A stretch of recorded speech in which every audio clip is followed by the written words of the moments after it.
Hi, my name is Gaius. And my name is Bia. Welcome to our series where we have the wonderful opportunity to talk with the staff from the Singapore Association for the Deaf.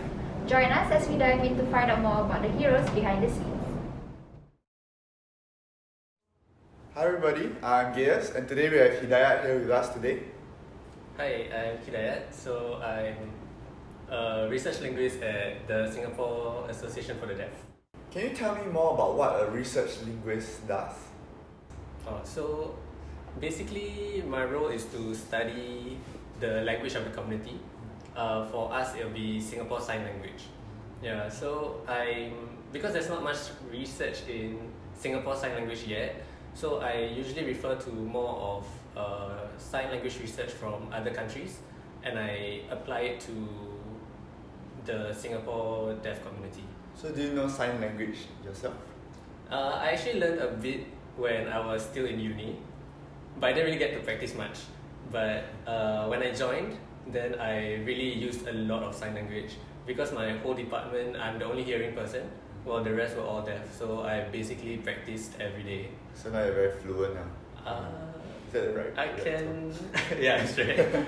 I can have everyday conversation. I wouldn't say I'm fluent. Yeah. Okay, so what do you like about your role under the DAS? I actually get exposed a lot to the deaf community and their culture. So there were actually a lot of things that I didn't know that I learned through interaction with the deaf and also through my research as well. What made you pursue a career as a linguist? Actually, when I first signed up for the course to be a linguist, I didn't know much about it at all. I only knew that it was about learning language, learning what language is about.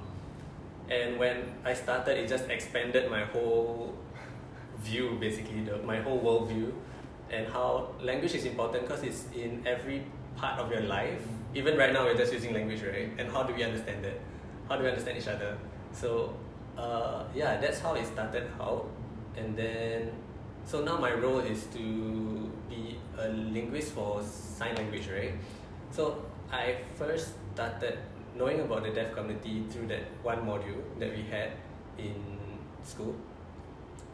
And yeah, again, it challenged my understanding of the deaf community, and it was something that I felt could be looked into more, so that more hearing people will also understand, and that would actually open up a lot more possibilities to the deaf community and also to the hearing community, because we can actually learn a lot from each other. And it's actually amazing how we always see sign language as not related to spoken languages, but actually there are similarities and also differences, of course. But it's just very interesting how you can communicate not through words and through your hands, as in not through your voice. Yeah. So that's why I am here. Yeah, so language is what connects every one of us lah. Yes, basically, yeah. Can you tell us more about the FFSL sign bank that SADeaf is currently involved in?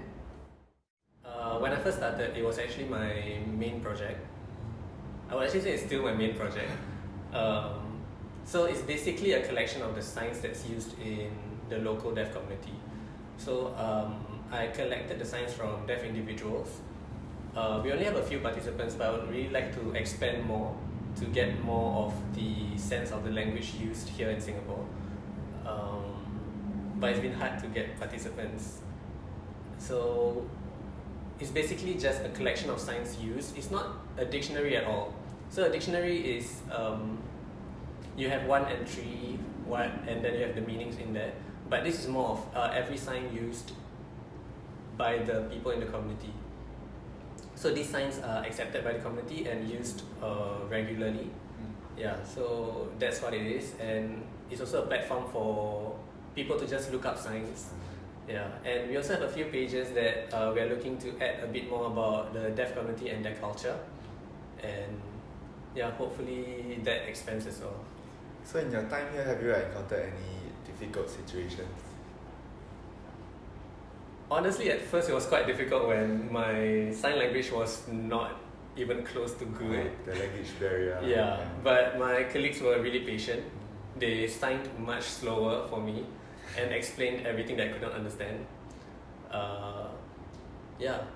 But also for my research, I find it difficult to get more deaf people on board because linguistics is quite new. I mean, not a lot of people know about it, or maybe they know the term linguistics, but they don't really know what linguists actually do. So I think that's one of the challenges that I faced. Yeah, another one is also to get feedback from the community, because for my research, as a person who's not part of the community, I cannot really say what is the language of the community, right? So I actually need a lot of feedback from deaf individuals about the signs that I've collected. So I do have a few people who do give me feedback, but I would really appreciate if there were more. Yeah, and me and my colleagues do look out for more participants and all that also. Participants and researchers also.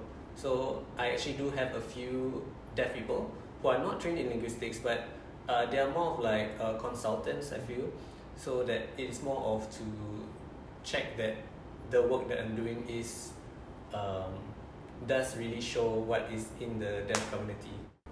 Do you think your research has benefited the community? I think it's a step forward. Yeah. So before this, the resources that they used were more from dictionaries, from other sign languages, mostly American Sign Language, and also they use Sign Exact English to look up for signs. Now that we have a new platform we are still small, but we do hope that we are able to collect more data and make it grow into a platform that is useful to learn the language. Yeah.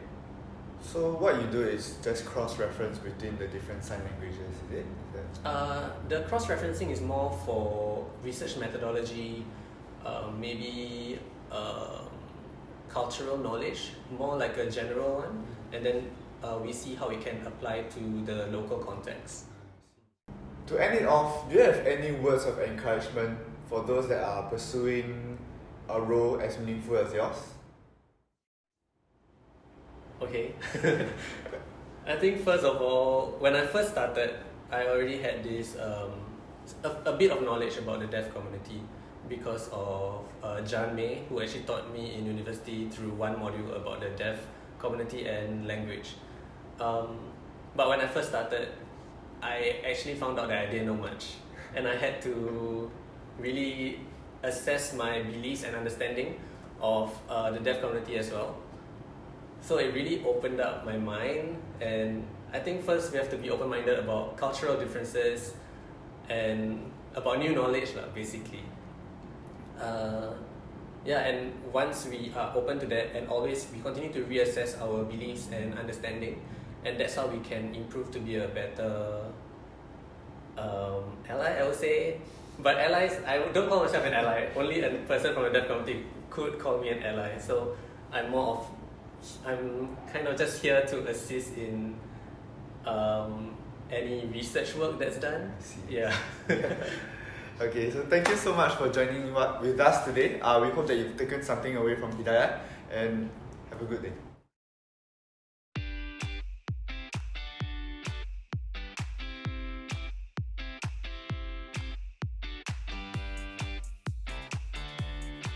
Hopefully, I would think that we made a little impact. Yeah, I mean, there are a lot of individuals with different issues and we cannot resolve all their issues. So, but then we did manage to assist some in terms of their independent living and independent traveling.